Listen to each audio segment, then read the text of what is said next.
안녕하세요.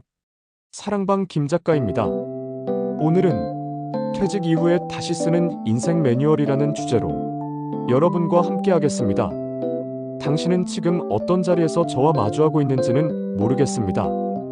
다만 한 가지는 분명합니다. 당신은 지금 인생의 두 번째 장을 펼치려는 분이라는 것. 그런데 이 두 번째 장은 생각보다 낯설고 조금은 두렵기도 하죠. 퇴직이라는 단어는 마치 어떤 경계처럼 느껴집니다. 일과 이름으로 불렸던 날들은 점점 멀어지고 앞으로 뭘 하지? 라는 질문이 자꾸 머릿속을 맴도는 날들.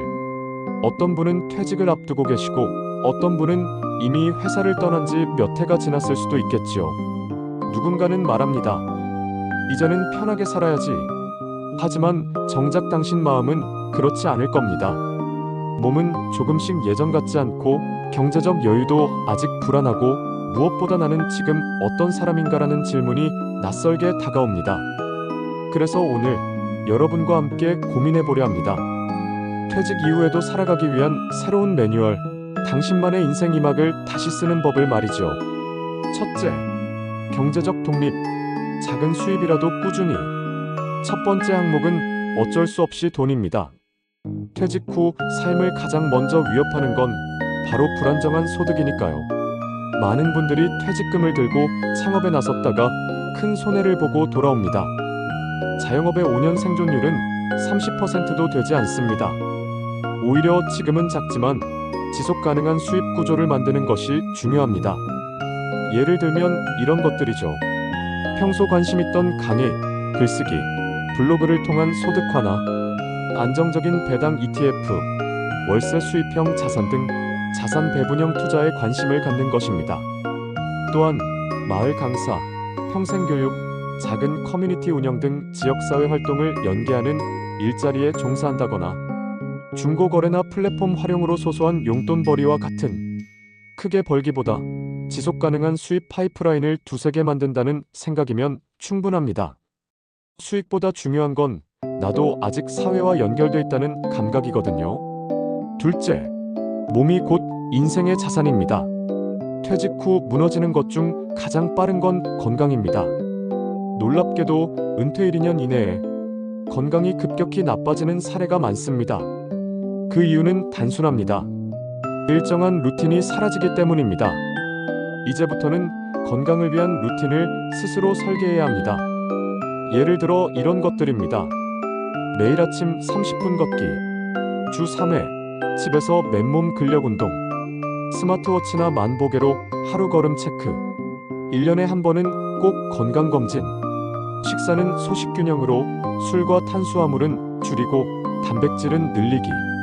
몸이 아프면 인생 전체가 고장난다는 말을 기억해주세요. 건강한 몸은 곧 자유롭게 선택할 수 있는 삶의 권리입니다. 셋째, 인간관계 다시 시작해야 합니다. 퇴직과 함께 인간관계도 함께 끊어집니다. 명함이 사라지고 나면 연락처에서 조용히 멀어지는 사람들이 많죠.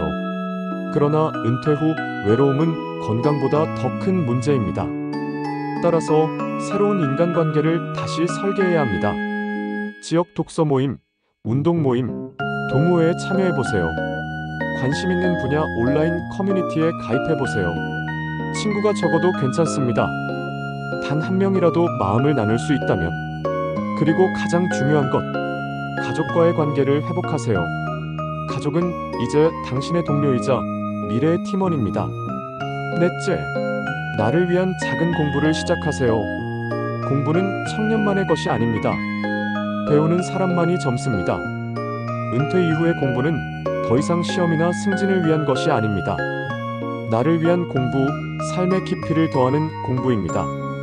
유튜브로 취미와 기술 배우기, 글쓰기, 컴퓨터, 회계 등 평생교육원 수업 듣기, 자서전, 회고록, 브런치에 올리기 등 내가 살아온 이야기를 기록하기, 언젠간 책 한 권을 써보겠다는 꿈을 품기, 무언가를 배운다는 것, 그것은 아직 당신에게 꿈이 있다는 증거입니다. 다섯째, 마음관리, 외로움과 비교에서 벗어나세요. 은퇴 이후의 삶에서 가장 위험한 적은 우울입니다.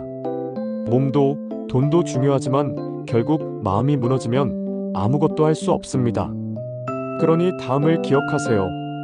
누구와도 비교하지 말기. 오늘 아침도 무사히 깼다는 것부터 자주 감사하기. 나는 정말 잘 살아왔다와 같이 내 삶을 정당하게 평가하기. SNS에 휘둘리지 않기. 그리고 가끔은 스스로에게 편지를 쓰기. 이제 인생 1막은 끝났습니다. 하지만 진짜 인생은 지금부터입니다. 당신이 이름이 아닌 당신 자신으로 살아가는 시간. 지금껏 가족을 위해, 회사와 사회를 위해 수고하셨다면 이제는 당신 자신을 위해 살아야 할 시간입니다. 누가 뭐래도 당신은 다시 시작할 수 있습니다. 그리고 충분히 다시 피어날 수 있습니다. 지금 이 순간이 당신 인생 2막의 첫 페이지이길 바랍니다. 은퇴 이후 다시 쓰는 인생 매뉴얼. 당신의 손으로 직접 써 내려가 주세요. 감사합니다.